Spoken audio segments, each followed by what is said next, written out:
Dear students, आज जो हम टॉपिक डिस्कस करने वाले हैं वो है design of cantilever retaining wall. इससे पहले लास्ट जो लेक्चर था उस लेक्चर में हमने डिस्कस करा था कि forces acting on retaining wall and stability of the retaining wall. तो इस लेक्चर में हम देखेंगे कि किसी आरसी रिटेनिंग वॉल को, कैंटिलीवर टाइप रिटेनिंग वॉल को हम किस तरह से डिज़ाइन करते हैं, क्या क्या यहाँ पर क्राइटेरिया होते हैं और उनके लिए क्या स्टैंडर्ड्स है और क्या गाइडलाइंस है एज पर IS 456-2000। तो फर्स्ट वन हम देखते हैं कि यहाँ पर हम बात करते हैं डायमेंशंस की, related to dimensions of retaining wall.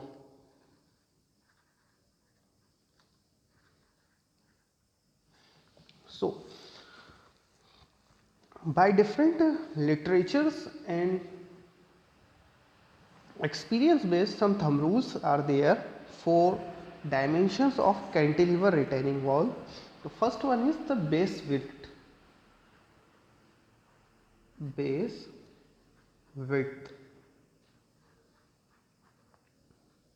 तो बेस विड्थ के लिए जो क्राइटेरिया है कि किसी आरसी रिटेनिंग वॉल के लिए, कैंटिलीवर टाइप के लिए हम बेस विड्थ किस रेंज में ले सकते हैं, तो इसके लिए क्राइटेरिया ये है कि 0.48 times of H. H means total height of the retaining wall to 0.56 times of height. इसके बेस पर हम इसकी बेस की विड्थ को फाइंड आउट कर सकते हैं। सिमिलरली अगर हमें टो प्रोजेक्शन फाइंड आउट करना हो, यानी टो का प्रोजेक्शन निकालना हो, तो for toe projection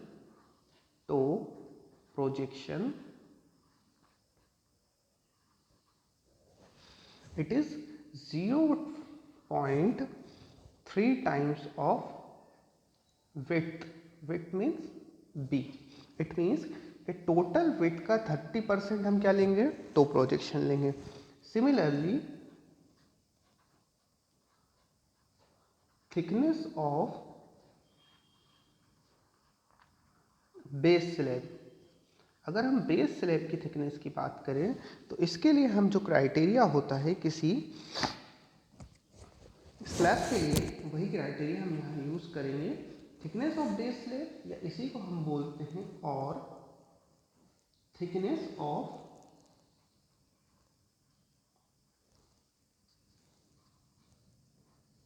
stem at base. It means base level पर स्टेम की थिकनेस हम क्या लेंगे। तो दोनों के लिए सेम क्राइटेरिया है, दोनों के लिए हम सेम क्राइटेरिया फॉलो करते हैं कि दोनों ऐसा कैंटिलीवर स्लैब है, इसलिए दोनों के लिए क्राइटेरिया भी सेम है, विच इज H/12। ठीक है। सिमिलरली विड्थ ऑफ स्टेम, जिसको हम बोलते हैं top width, top width of stem, इसको हम लेंगे कितना, इससे हम ले सकते हैं 150 mm मिनिमम टू 300 mm तक। ठीक है। तो ये सारे क्राइटेरिया हो गए रिलेटेड टू डायमेंशन से। अब अगर हम सेफ्टी स्टैंडर्ड की बात करें, फॉर सेफ्टी पर्पस हम इसे किस में चेक करेंगे, हम यहाँ पर दो डिफरेंट चेक्स अप्लाई करेंगे फॉर दी ओवरटर्निंग, क्योंकि हमने जो stability of the retaining wall में देखा था कि हमें स्टेबल किसके टर्म में करना है, ओवरटर्निंग एंड स्लाइडिंग। इन दोनों क्राइटेरिया को हमें फुलफिल करना है। इट मीन्स कि overturning movements and sliding movement. ठीक है। सो अगर हम प्रेशर की बात करें, फॉर एग्जांपल जो प्रेशर अप्लाई हो रहा है या जो प्रेशर जनरेट हो रहा है बिलो द बेस, ठीक है, यानी मैक्सिमम सॉइल प्रेशर, वो किसी भी केस में क्या नहीं होना चाहिए, इसको हम इस तरह से लिख सकते हैं, मैक्सिमम सॉइल प्रेशर। ठीक है, ये किसी भी केस में क्या नहीं होना चाहिए, नॉट एक्सीड, ठीक है, not exceed SBC of soil, यानी सॉइल बेरिंग कैपेसिटी से कम नहीं होना चाहिए। फर्स्ट वन थिंग क्या नहीं होना चाहिए ये सॉइल बेयरिंग कैपेसिटी से ज़्यादा नहीं होना चाहिए किसी भी केस के अंदर। एंड सेकेंड वन थिंग, इसकी वैल्यू कैसे नहीं होना चाहिए, नेगेटिव, यानी नेगेटिव सॉइल प्रेशर जनरेट नहीं होना चाहिए। तो अगर इनमें से दोनों में से कोई भी एक कंडीशन अगर यहाँ पर हमें मिलती है तो उस केस में हम dimension of this retaining wall उसको क्या करेंगे, चेंज करेंगे। ठीक है, तो चलिए स्टार्ट करते हैं एक एग्जाम्पल क्वेश्चन के साथ कि ये सारे क्राइटेरिया हम कैसे यहाँ पर फुलफिल करेंगे। तो देखते हैं हमारा एग्जाम्पल क्वेश्चन। तो यहाँ पर जो एग्जाम्पल क्वेश्चन हमारे पास है वो है design a cantilever retaining wall to retain an earth embankment with a horizontal top 3.5 meter above ground level. Density of earth 18 kilonewton per meter cube. Angle of internal friction phi equal to 30 degree. SBC of soil is 200 kilonewton per meter square. Take coefficient of friction between soil and concrete is 0.5. Adopt M20 grade of concrete and Fe415 steel. तो देखिए यहाँ पर हमें question दिया गया है। अब यहाँ पर फर्स्ट हम चेक करते हैं कि यहाँ पर हमें क्या क्या डेटा गिवन है और उसके रिस्पेक्ट में अगर आपको क्वेश्चन समझ में नहीं आया तो मैं बता देना चाहूँगा एक बार। देखिए हमें एक कैंटिलीवर रिटेनिंग वॉल डिज़ाइन करना है जो ग्राउंड लेवल से कितना है, 3.5 metre above the ground level है। वहाँ पर जो अर्थ फिलिंग है उसकी डेंसिटी कितनी है, 18 किलो न्यूटन पर मीटर क्यूब, और उसके लिए एंगल ऑफ इंटरनल फ्रिक्शन कितना दिया है, 30 degree Celsius, sorry 30 degree. Similarly वहाँ पर जो सॉइल है, ठीक है, मीन्स ग्राउंड पे जो सॉइल है उसकी बेयरिंग कैपेसिटी कितनी है, 200 किलो न्यूटन पर मीटर स्क्वायर, और coefficient of friction between soil and concrete यहाँ पर कितना यूज़ कर रहे हैं हम, 0.5। यहाँ पर हमें डिज़ाइन स्टैंडर्ड्स के लिए क्या यूज़ करना है, 20 ग्रेड का कंक्रीट यूज़ करना है एंड Fe415 ग्रेड का स्टील यूज़ करना है। सो फर्स्ट वन हम क्या देखते हैं, यहाँ पर हमें क्या क्या डेटा गिवन है, गिवन डेटा या डिज़ाइन कॉन्स्टेंट्स की हम यहाँ पर बात करते हैं। ठीक है, तो गिवन में हम फर्स्ट चेक कर लेते तो हमें यहाँ पर दी गई है height. Height means above the ground level जो हाइट होगी उसको हमने डिनोट करा h2 से, तो ये हमें दी गई है कितनी, 3.5 metre. Similarly density of soil जो हमें दी गई है, बैकफिल में जो सॉइल है उसकी कितनी दी गई है, डेंसिटी 18 किलो न्यूटन पर metre cube. Similarly angle of friction उस बैकफिल सॉइल के लिए कितना दिया गया है हमें, 30 डिग्री। ठीक है, और SBC, SBC means soil bearing capacity of the ground soil, जिसे हम Q0 से डिनोट करते हैं, इसकी वैल्यू दी गई है हमें 200 किलो न्यूटन पर मीटर स्क्वायर। नेक्स्ट वन जो हमें चीज़ दी गई है वो फ्रिक्शन कॉफिशिएंट। फ्रिक्शन कॉफिशिएंट को हम डिनोट करते हैं म्यू के थ्रू, और इसकी वैल्यू हमें दी गई है 0.5 between soil and concrete. Similarly for M20 grade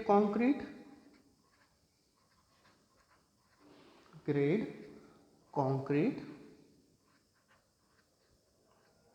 अगर हम M20 ग्रेड कंक्रीट के लिए बात करें तो FCK की वैल्यू क्या हो जाती है, कैरेक्टरिस्टिक स्ट्रेंथ ऑफ कंक्रीट, ये हमारी हो जाती है 20 न्यूटन पर mm square. And similarly for Fe415 grade steel, Fy की वैल्यू हमें कितनी मिल जाती है, 415 न्यूटन पर mm square.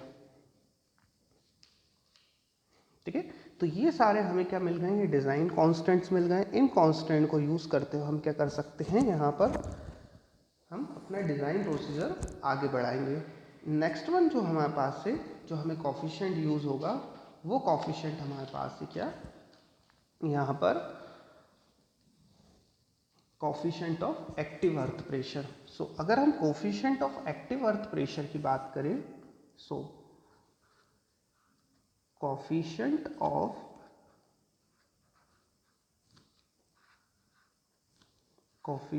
Of active earth pressure, जिसे हम के ए से डिनोट करते हैं। ये हमारा क्या हो जाएगा, ये होता है हमारा 1 माइनस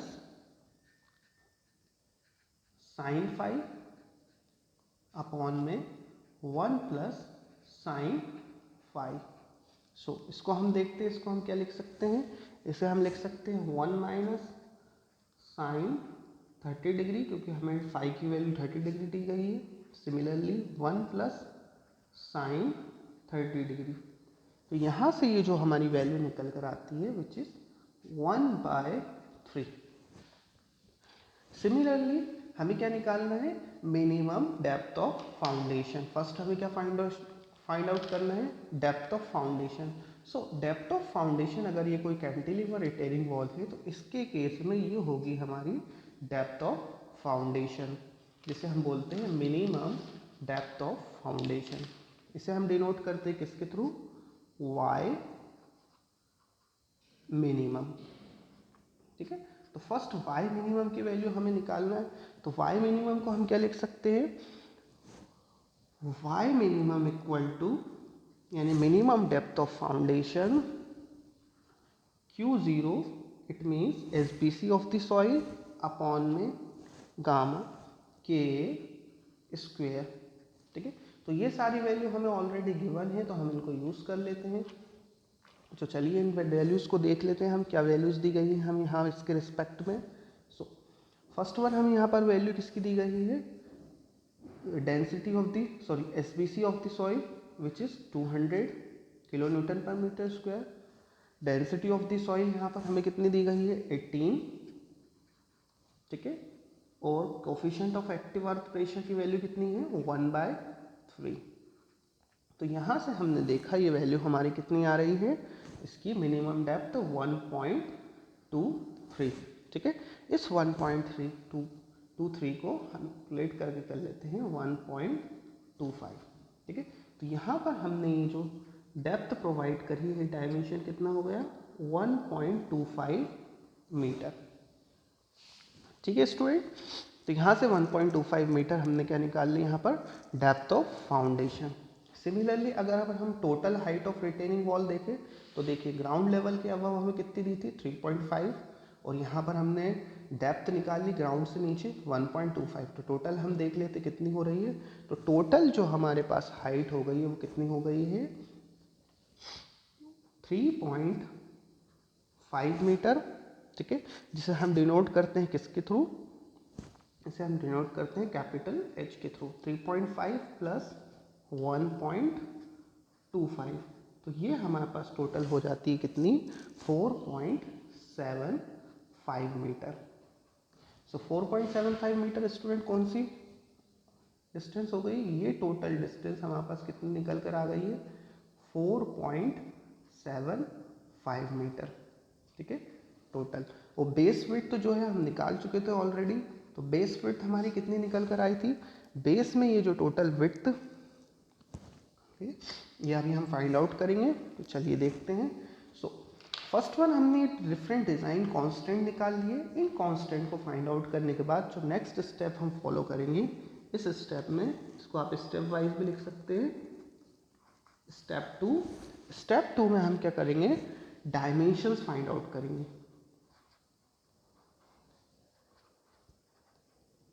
डायमेंशंस, ठीक है, तो डायमेंशंस के क्राइटेरिया हमें ऑलरेडी पता है, तो डायमेंशंस के क्राइटेरिया हम यूज़ कर लेते हैं। फर्स्ट वन हम क्या देखते हैं, बेस विड्थ।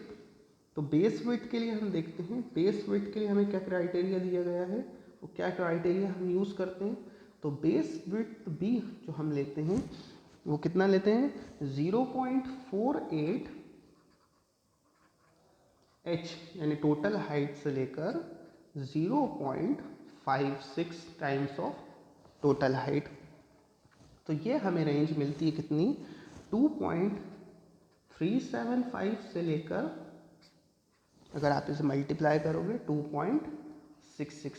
तो इस केस में हम इसे क्या यूज़ कर लेते हैं, हम इसे यूज़ कर लेते हैं कितना टोटल है, तो हमने इसे अप्रॉक्स वैल्यू ले ली 2.5 मीटर इन दोनों के बीच में, ठीक है, 2.3 से लेकर 2.6 के बीच में वैल्यू। तो यहाँ पर मुझे टोटल विड्थ जो है वो कितनी मिल गई है, 2.5 मीटर, ठीक। नेक्स्ट वन हम जो निकाल लेते हैं वो क्या निकाल लेते हैं, toe projection. Toe projection means कि ये जो टो का प्रोजेक्शन है, इतना प्रोजेक्टेड एरिया, तो for toe projection, toe projection, अब अगर हम टो प्रोजेक्शन के लिए बात करें तो टो प्रोजेक्शन हम 0.3 टाइम्स ऑफ बी यानी 30% ऑफ द टोटल विड्थ, तो 0.3 मल्टीप्लाई बाय 2.5, तो यहाँ से ये वैल्यू निकल कर आई, इसको हम कितना ले सकते हैं, 0.75 मीटर, ठीक है। तो इससे हमें पता चला कि ये जो विड्थ है ये हमारे पास कितनी निकल कर आ गई है, 0.75 मीटर टो प्रोजेक्शन, ठीक है। नेक्स्ट हमें फाइंड आउट करना है इस बेस स्लैब की thickness of base slab which is equal to this dimension, ठीक है। तो thickness of base slab, thickness of base slab जो हमारी किसके इक्वल रहेगी, thickness of stem at base, ठीक है। यहां पर हम इसे कितना ले लेते हैं, h बाय टोटल हाइट, ठीक है। तो यहां पर ये कितना हो गया है, h बाई 12 यानी 4.75 डिवाइडेड बाय 12, ठीक है।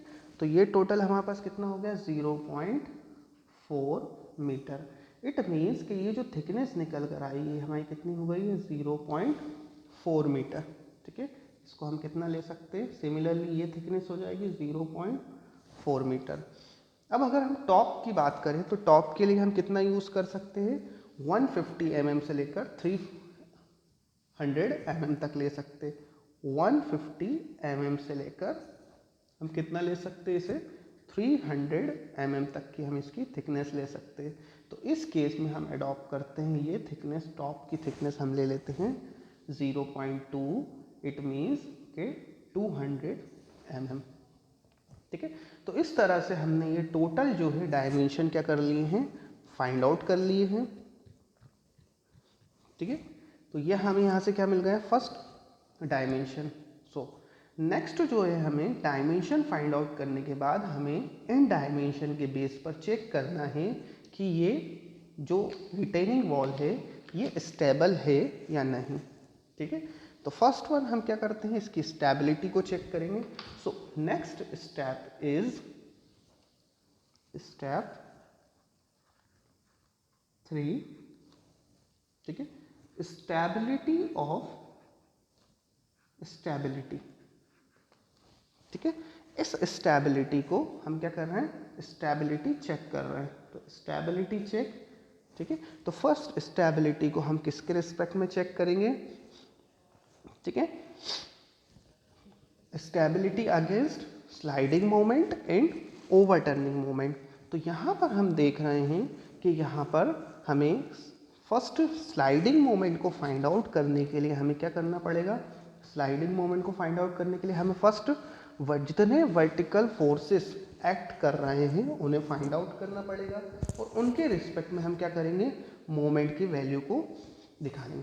तो जो various vertical loads acting on the retaining wall, ठीक है, और सिमिलरली उनकी डिस्टेंस, ठीक है, क्योंकि हमें ओवरटर्निंग पॉइंट जो है वो हमारा कौन सा है, ओवरटर्निंग पॉइंट इस केस में रिटेनिंग वॉल के केस में ये हो गया हमारा क्या, ओवरटर्निंग पॉइंट, इसे हम क्या बोलते हैं, ओवरटर्निंग पॉइंट। इसी के अबाउट हम जो डिफरेंट, तो फर्स्ट हम समझते हैं यहाँ पर कौन कौन से जो है वर्टिकल लोड्स जो है वर्क कर रहे हैं। तो फर्स्ट वन यहाँ पर ये जो बैकफिल है, आप यहाँ पर देख रहे हैं ये जो बैकफिल है, इस बैकफिल का वर्टिकल लोड, ठीक है, तो उसको हमने बोला W1, ठीक है। जो बैकफिल का वर्टिकल लोड वर्क कर रहा है उसे हमने क्या बोला, W1। सिमिलरली ये जो स्टेम पार्ट है, स्टेम पार्ट को हम दो डिफरेंट पार्ट में क्या कर लेते हैं, डिवाइड कर लेते हैं। First one is this rectangular portion and this triangular portion. तो ये जो रेक्टेंगुलर पोर्शन हो गया, इसका वेट हमने माना W2, ठीक है। और सिमिलरली ये जो ट्राइंगुलर पोर्शन है, इसको हमने क्या मान लिया, W3, ठीक है। और जो हमारी बेस स्लैब है, ये बेस स्लैब है, इस टोटल बेस स्लैब का वेट हमने मान लिया W4। तो ये जो डिफरेंट फोर्सेस हैं हमें क्या करना है, फाइंड आउट करना है, ठीक है। तो चलिए हम इसको देखते हैं, ये डिफरेंट फोर्सेस को। तो फर्स्ट वन हम क्या निकाल लेते हैं, वेट ऑफ बैकफिल। ये जो वेट है बैकफिल का, ठीक है।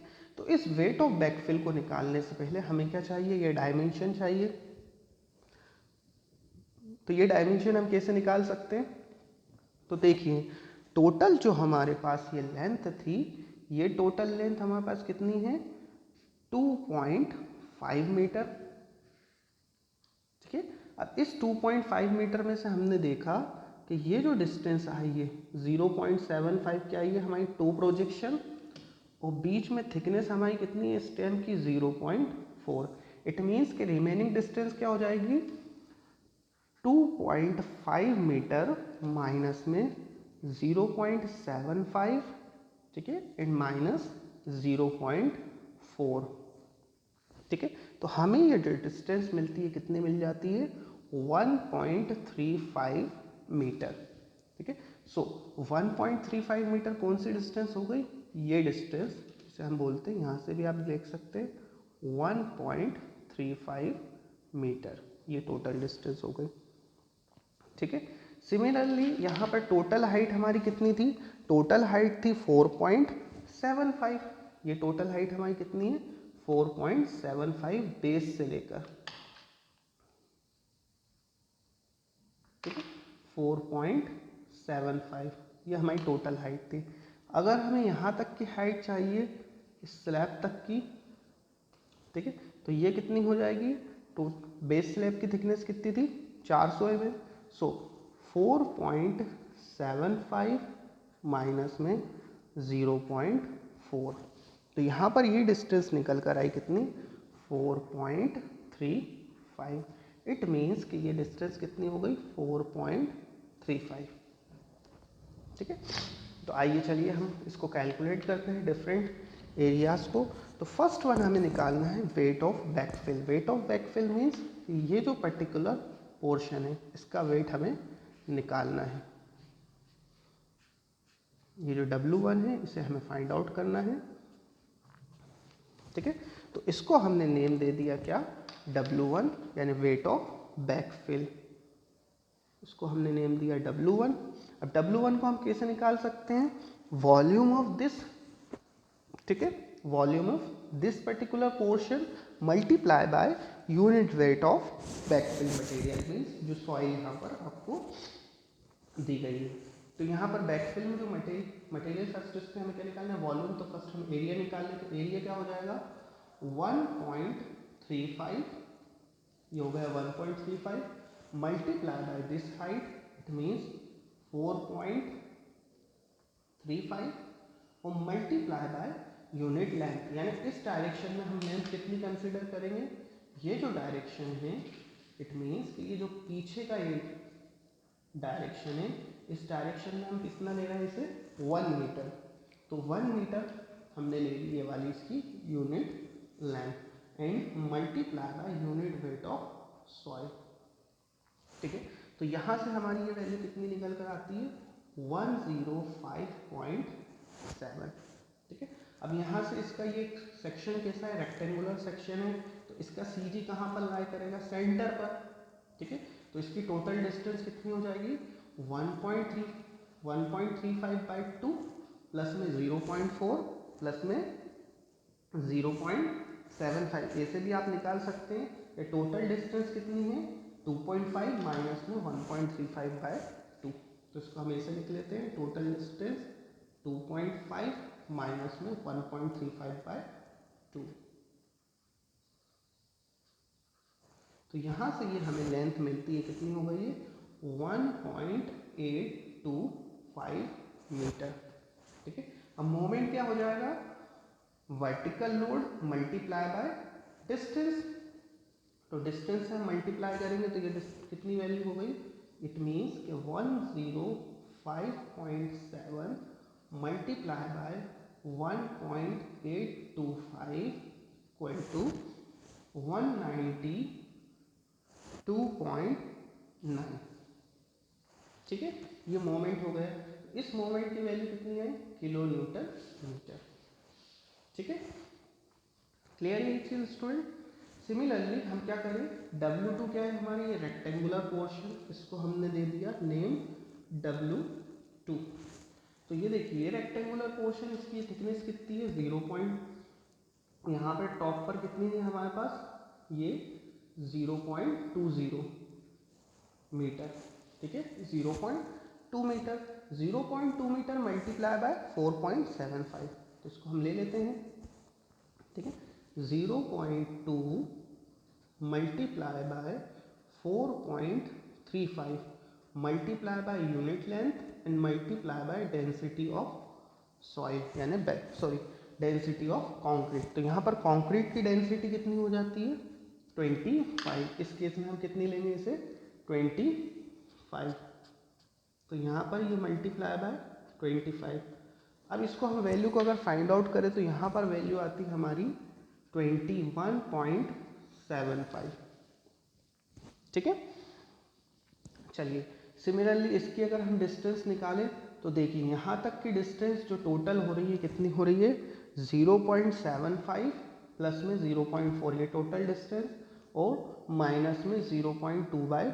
तो इसको हम लिख सकते हैं 0.75 प्लस 0.4 माइनस में 0.2/2। ठीक है, तो यहाँ पर डिस्टेंस कितनी बची 1.05 मीटर। इसको मल्टीप्लाई कर देंगे 21.75 और मल्टीप्लाई बाय 1.05। तो यहाँ से मोमेंट की वैल्यू निकल कर आ गई कितनी हमारी 22.84 किलो न्यूटन मीटर। ठीक है, सिमिलरली एक ये ट्राइंगुलर पोर्शन है हमारे पास। ठीक है, क्योंकि ये जो हमारा स्टेम है ये कैसा है, यहाँ पर थिकनेस कम है और बेस में थिकनेस ज़्यादा है। टॉप में थिकनेस 0.2 मीटर है और बेस में थिकनेस कितनी है 0.4 मीटर, इसलिए हमें ऐसा करना पड़ रहा है। तो फर्स्ट ट्राइंगुलर पोर्शन का वेट हमने माना कितना W3, इसको भी हम फाइंड आउट कर लेते। तो ट्राइंगुलर पोर्शन का एरिया क्या हो जाएगा, half base into height. So half base कितना है 0.2 मीटर मल्टीप्लाई बाय हाइट कितनी है 4.35 और multiply by unit weight of concrete which is 25। ठीक है, तो यहाँ से ये वैल्यू हमारी होती है 10.88 इन किलो न्यूटन। अब यहाँ पर हम इसकी डिस्टेंस ले लेते हैं। तो आपको ये पता है कि कोई अगर ट्राइंगल है, अगर ये कोई ट्राइंगल है तो इस ट्राइंगल में बेस से ये कितनी डिस्टेंस होती है।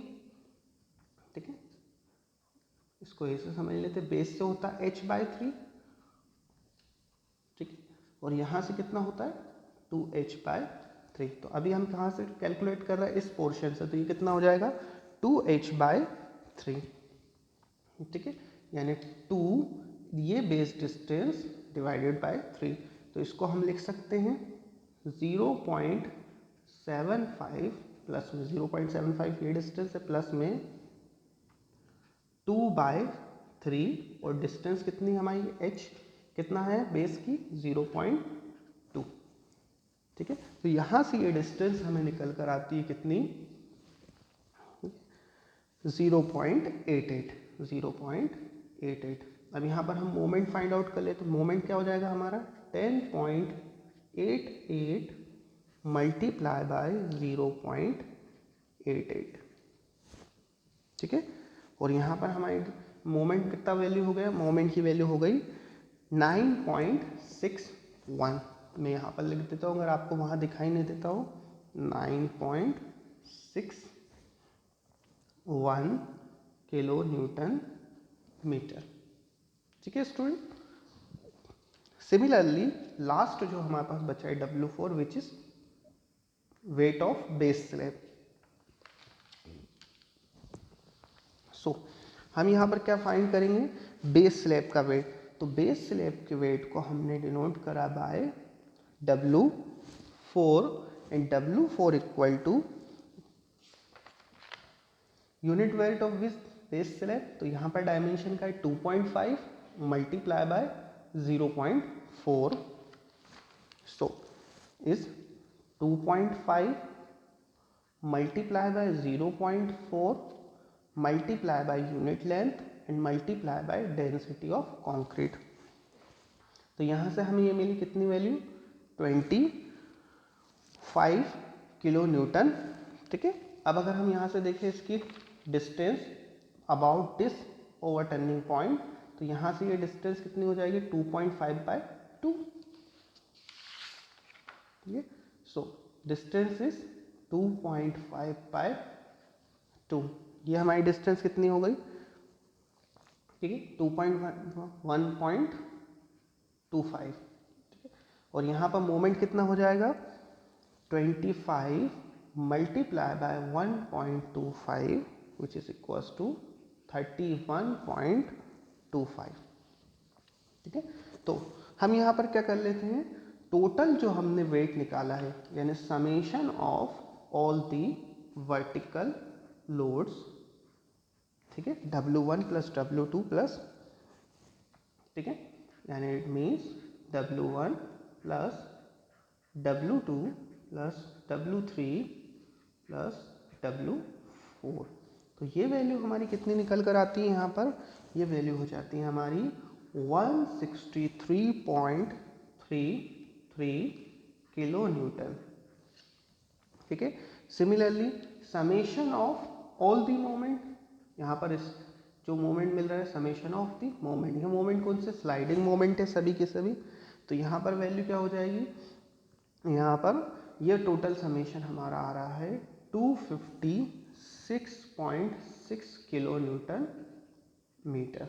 अगर हम कौन कौन सी वैल्यूज को जोड़ें यहाँ पर 192 दिस वैल्यू, इट मीन्स कि ये यहाँ पर जो हमें वैल्यू मिल रही है 192, 22, ठीक है, 96.1, ठीक है, और 31.25। तो ये टोटल वैल्यू हमारी कितनी हो जाएगी, 256.66। ठीक है। तो यहाँ पर ये हमें मिल गया है। अब फर्स्ट हम चेक करते हैं किसके लिए, हॉरिजॉन्टल प्रेशर के लिए। तो जैसे कि मैंने आपको बताया कि यहाँ पर जो हमारी रिटेनिंग वॉल है, फॉर एग्जांपल मैं यहाँ पर ड्रॉ कर लेता हूँ, ये हमारी टोटल रिटेनिंग वॉल है। इस रिटेनिंग वॉल के रिस्पेक्ट में यहाँ पर जो ये हॉरिजॉन्टल प्रेशर आएगा, ठीक है, थ्रूआउट द डेप्थ ये जो हॉरिजॉन्टल प्रेशर आएगा, इसकी वैल्यू हमने लास्ट क्लास में देखी थी कितनी होती है। तो यहाँ पर बेस में हमें इस pH की वैल्यू, हॉरिजॉन्टल प्रेशर की वैल्यू मिलती है, और यहाँ पर ये जो एक्ट कर रहा होता है, ठीक है, यहाँ पर इस हॉरिजॉन्टल प्रेशर की वैल्यू मिल जाती है हमें। ठीक है। जिसे हम बोलते हैं, यहाँ पर ये हो गया स्मॉल pH, यहाँ पर हमने इसे बोला कैपिटल pH, हॉरिजॉन्टल प्रेशर। तो हम ये हॉरिजॉन्टल प्रेशर निकाल लेते हैं। तो हॉरिजॉन्टल इस प्रेशर की वैल्यू क्या हो जाएगी, so horizontal pressure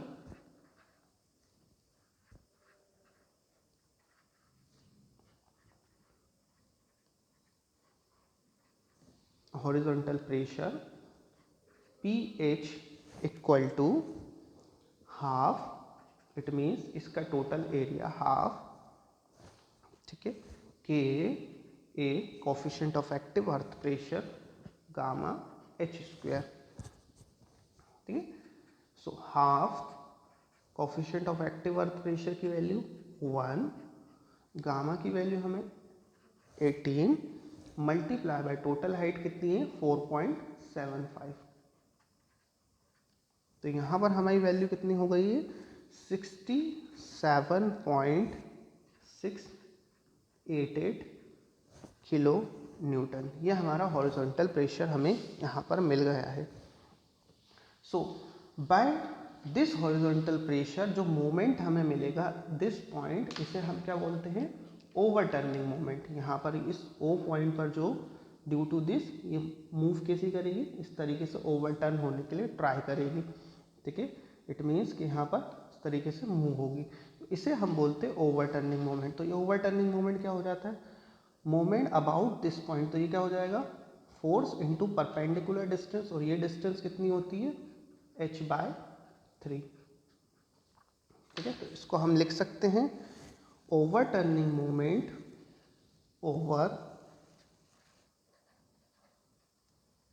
turning moment, जिसे हम डिनोट करते हैं MO से।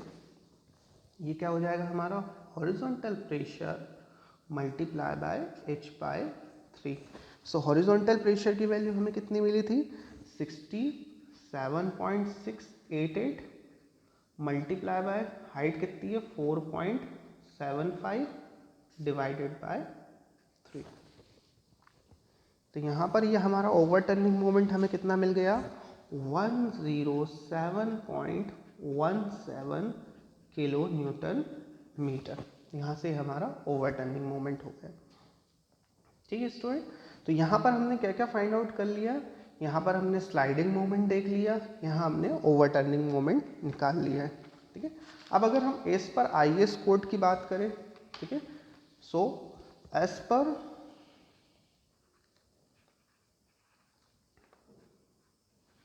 IS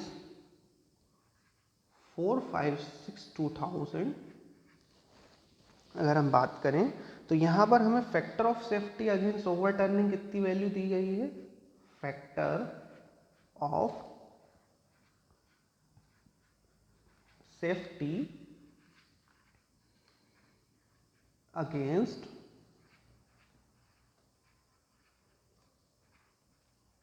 ओवरटर्निंग, ये वैल्यू हमें कितनी दी गई है, इसको हम डिनोट करते हैं बाय F1, ठीक है।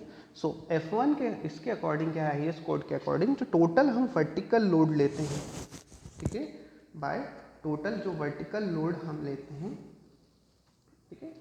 So for MS upon MO यानी मीन्स ओवरटर्निंग मोमेंट। और इस वैल्यू को, ये जो स्लाइडिंग मोमेंट है वो हमें किसकी वजह से मिल रहा है, बाय दी डेड लोड, ठीक है, डेड लोड की वजह से मिल रहा है। तो डेड लोड के केस में हम इसको कितना लेंगे, सिर्फ 90%। इट मीन्स ये वैल्यू मल्टीप्लाई बाय होगी कितनी, 0.9, ठीक है। तो यहाँ से हम इसको देख लेते कितना आ रहा है। सो 0.9 मल्टीप्लाई बाय स्लाइडिंग मोमेंट हमने कितना निकाला था, स्लाइडिंग मोमेंट था हमारा 256.6, ठीक है, divided by overturning moment 107.17 which is equal to 2.15, ठीक है, 2.15। तो ये हमारे पास क्राइटेरिया क्या था, इट इज ग्रेटर देन 1.4। तो ये 1.4 से, ठीक है, ज़्यादा है। सो इस केस में क्या हो जाएगा, सेफ रहेगा, हैंस इट इज सेफ, ठीक है। सिमिलरली अगर हम दूसरा फैक्टर ऑफ सेफ्टी की बात करें, ठीक है, factor of safety for overturning और similarly factor of safety for sliding. Sliding के केस में अगर हम देखें, ठीक है, तो स्लाइडिंग के केस में हम इसको डिनोट करते हैं by factor of safety F2, ठीक है। यहाँ पर हम स्लाइडिंग किसके रिस्पेक्ट में निकालते हैं, by friction coefficient between soil and concrete, ठीक है, and summation of all the vertical loads divided by total horizontal pressure, ठीक है, हॉरिजॉन्टल प्रेशर। अब यहाँ पर भी हम वर्टिकल लोड ले रहे हैं, इसलिए इसको मल्टीप्लाई करेंगे 0.9 से।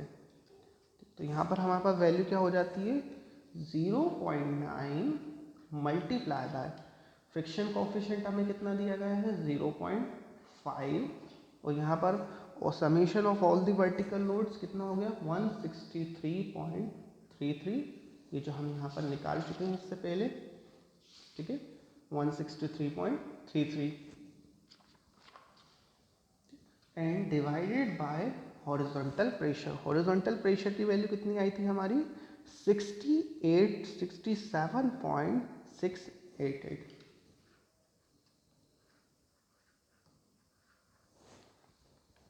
ठीक है। सो यहाँ पर ये वैल्यू जो है हमारी टोटल वैल्यू को अगर हम निकालें तो यहाँ पर ये वैल्यू कितनी आ रही है 1.09 विच इज लेस देन 1.4, ठीक है। इस केस में क्या हो रहा है, यहाँ स्लाइडिंग में यहाँ पर स्ट्रक्चर सेफ नहीं हो रहा है। इट मीन्स कि ये जो फ्रिक्शन वर्क कर रहा है यहाँ पर, ये फ्रिक्शन यहाँ हमारा इनफ नहीं है, और ये अगर हम इसे ऐसे ही प्रोवाइड कर देंगे स्ट्रक्चर को तो ये क्या हो जाएगा, स्लाइड हो जाएगा। तो इसे हम रोकने के लिए हम क्या कर सकते हैं, यहाँ पर शियर की प्रोवाइड कर सकते हैं, ठीक है। तो अगर आपका स्ट्रक्चर इस पॉइंट पर आकर पास हो जाए तो शियर की प्रोवाइड करने की ज़रूरत नहीं है, और अगर यहाँ पर इस फैक्टर ऑफ सेफ्टी की वैल्यू 1.4 से कम आ जाए तो हम इसे किसके थ्रू कर सकते हैं, इंक्रीज। सो हैंस शियर की इज टू बी प्रोवाइडेड, ठीक है स्टूडेंट। तो हम इसे शेयर की प्रोवाइड करके क्या कर सकते हैं, हम इसे स्टेबल कर सकते हैं। सो इसके बाद जो हमें काम करना है वो क्या है कि हमें यहाँ पर चेक करना है pressure under base slab. Pressure under base slab का मीनिंग ये है कि यहाँ पर जो बेस में प्रेशर आ रहा है, ठीक है। फॉर एग्जांपल हम इसको ऐसे समझते हैं कि जैसे यहाँ पर ये हमारी रिटेनिंग वॉल है, ठीक है। फॉर एग्जांपल ये हमारी रिटेनिंग वॉल है। इस रिटेनिंग वॉल के इस वर्टिकल लोड के थ्रू, इट मीन्स कि ये टोटल हमारा वर्टिकल लोड है, ठीक है। और यहाँ पर हमारा क्या वर्क कर रहा है, एक हॉरिजॉन्टल फोर्स, ठीक। तो इसके रिस्पेक्ट में यहाँ पर जो बेस में प्रेशर की वैल्यू मिलेगी हमें, बेस में जो सॉइल पे प्रेशर, ठीक है, जनरेट होगा उसको हम फाइंड आउट करेंगे, ठीक है। तो यहाँ पर मैंने इससे पहले जो है हम इसको देख चुके हैं कि मिनिमम और मैक्सिमम प्रेशर की वैल्यू जो है हमें कहाँ कहाँ मिलती है, यानी मैक्सिमम प्रेशर और मिनिमम प्रेशर, ठीक। तो यहाँ पर ये वैल्यू हमें मिलती है P1 और ये वैल्यू मिलती है हमें P2, ठीक है। यानी maximum pressure and minimum pressure, maximum pressure at toe slab और minimum pressure at heel slab, ठीक है। क्योंकि देखिए जब ये ओवर टर्न होगी तो मैक्सिमम प्रेशर कहाँ जनरेट होगा, इस पर्टिकुलर पॉइंट पर, तो इसे हमें फाइंड आउट करना है। तो नेक्स्ट स्टेप जो हमारे पास है वो स्टेप क्या है, step 4 pressure under base slab, यानी बेस स्लैब के नीचे हम क्या कर रहे हैं, प्रेशर की वैल्यू को, इस प्रेशर वैल्यू को फाइंड आउट कर रहे हैं, ठीक है। तो इसे हम कैसे फाइंड आउट कर सकते हैं, तो सबसे पहले हमें क्या करना है कि ये जो टोटल मोमेंट हमें यहाँ पर मिल रहा है, दो मोमेंट हमें यहाँ पर मिल रहे हैं, एक moment due to this horizontal forces और एक जो टोटल यहाँ पर वर्क कर रहा है, इसको हम क्या कर लें, टोटल सेल्फ वेट को बोल लें। अगर हम इस टोटल सेल्फ वेट के थ्रू यहाँ पर जो मोमेंट वर्क कर रहा है, स्लाइडिंग मोमेंट और ओवर टर्निंग मोमेंट, उसका रिजल्टेंट निकाल लेते हैं। तो यहाँ पर टोटल मोमेंट हम देखते हैं, फर्स्ट टोटल मोमेंट, ठीक है। तो total moment about point O, ये हो गया हमारा पॉइंट ओ, अबाउट ओ। ठीक, तो हमारे पास दो मोमेंट वर्क कर रहे थे, दोनों मोमेंट कौन कौन से थे, एमएस यानी स्लाइडिंग मोमेंट, ठीक है, minus overturning moment.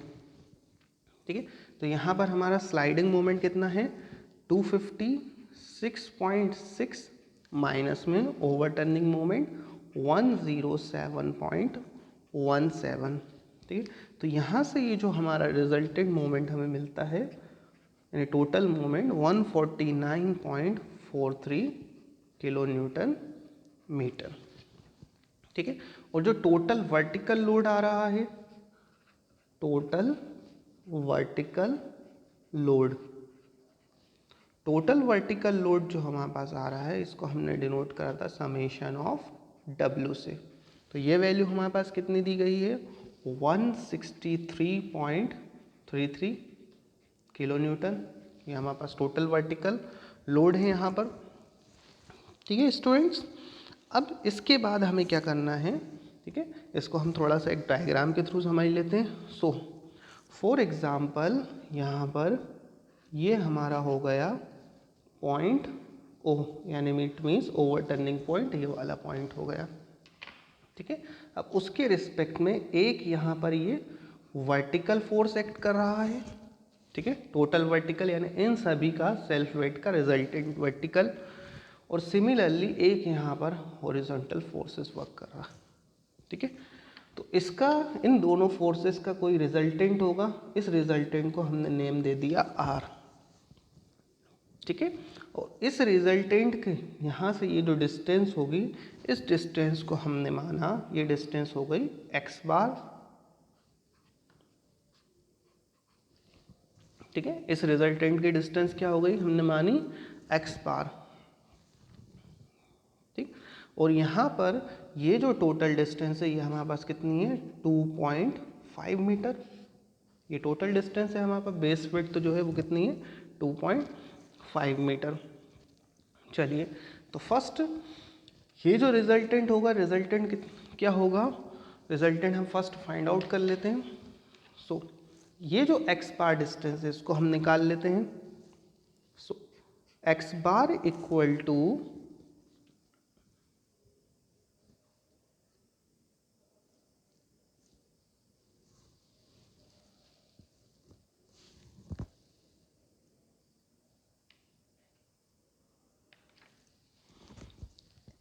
M S minus M O divided by summation of W। इसको हम इस तरह से लिख सकते हैं, इट मीन्स कि जो हमें टोटल मोमेंट मिल रहा है, ठीक है, उसके रेशियो में क्या लिखें हम यहाँ पर टोटल वर्टिकल लोड। तो यहाँ से हमें रिजल्टेंट की वैल्यू मिलती है, तो ये जो वैल्यू मिली हमें एक्स बार की वैल्यू, ये आई हमारी 0.915 मीटर। ठीक है, 0.95 मीटर। तो ये डिस्टेंस क्या हो गई एक्स बार, और इस डिस्टेंस को रिमेनिंग को बोला हमने ई, इसेंट्रिक डिस्टेंस। तो यहाँ पर हमारी ई क्या हो जाएगा, ई इक्वल टू हो जाएगा टोटल डिस्टेंस कितनी है हमारे पास 2.5/2। ठीक है, यहाँ पर ये जो टोटल डिस्टेंस है कितनी है 2.5/2।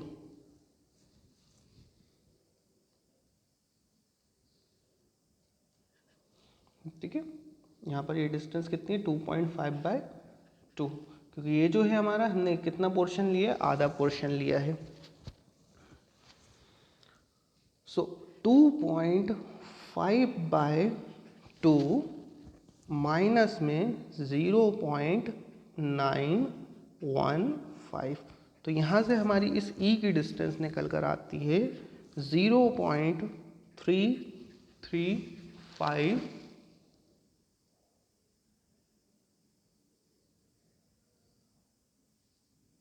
ठीक है, तो यहाँ पर मैक्सिमम प्रेशर्स अगर हम निकालें, मैक्सिमम और मिनिमम प्रेशर की अगर हम बात करें, maximum pressure and minimum pressure. So first हम देखते हैं maximum pressure, So maximum pressure equal to P1 equal to summation of all the vertical loads upon base width, ठीक है, 1 प्लस 6E अपॉन बी। आप यहाँ से इसे फाइंड आउट कर सकते हैं, ठीक है। तो समेशन ऑफ ये कितना आया था 163.33 डिवाइडेड बाय बेस विड्थ कितनी है हमारे पास 2.5, 1 प्लस 6 ई की वैल्यू अभी हमने फाइंड आउट करी 0.335 और डिवाइडेड बाय 2.5, ठीक है। तो यहाँ से ये वैल्यू हमारी मिलती है हमें कितनी 117.86 किलो न्यूटन पर मीटर स्क्वायर। सिमिलरली P2 की वैल्यू को अगर हम देखें मिनिमम प्रेशर, ये कौन सा था मैक्सिमम, और यहाँ पर हम नेक्स्ट कौन सा निकालेंगे मिनिमम प्रेशर की बात करें P2, तो उसको भी हम किस तरीके से निकाल सकते हैं similarly summation of all the vertical woods upon B 1 माइनस 6E अपॉन बी, ठीक है। ये वैल्यू कितनी हो जाएगी 163.33 डिवाइडेड बाय 2.5, 1 माइनस 6 0.335 डिवाइडेड बाय 2.5। तो यहाँ पर ये वैल्यू हमारी निकल कर आती है 12.8 किलो न्यूटन पर मीटर स्क्वायर, ठीक है। तो हमारे पास दोनों कंडीशन क्या थी, फर्स्ट वन कंडीशन क्या थी, फर्स्ट चेक हमें क्या करना था कि किसी भी केस में जो मैक्सिमम प्रेशर है, ठीक है, सो ये maximum pressure which is less than 120 किलो न्यूटन पर मीटर स्क्वायर, it means SBC of soil. तो ये फर्स्ट कंडीशन हमारी सेटिस्फाई हो गई, ठीक है। सेकंड कंडीशन क्या थी कि दोनों जो मिनिमम प्रेशर है वो क्या नहीं होना चाहिए, नेगेटिव नहीं होना चाहिए। तो यहाँ हमें वैल्यू कितनी मिली पॉजिटिव 12.8 किलो न्यूटन पर metre square which is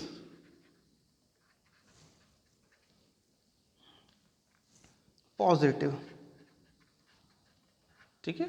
so hence दोनों ही केस में क्या कंडीशन मिलती है हमें, दोनों ही सेटिस्फैक्टरी कंडीशन है,